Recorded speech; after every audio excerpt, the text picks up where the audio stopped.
Hi guys, na-chop-chop na akong mga gulay, saluyot, simsim, daon kamuti, dire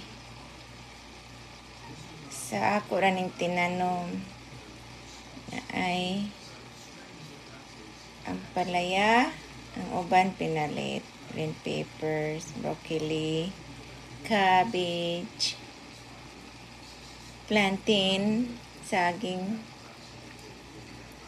Ngayon, ito na akong itlog rin sa among mga manok nga binuhi. Fresh eggs. Walay rice. Di na kinahanglag rice, guys. Na ay karne gamay. No, may rice dire. Ano mo ang breakfast and lunch.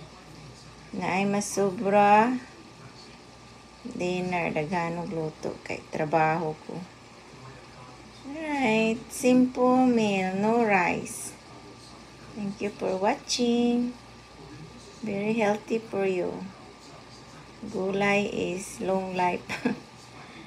Alright, bye now. God bless us.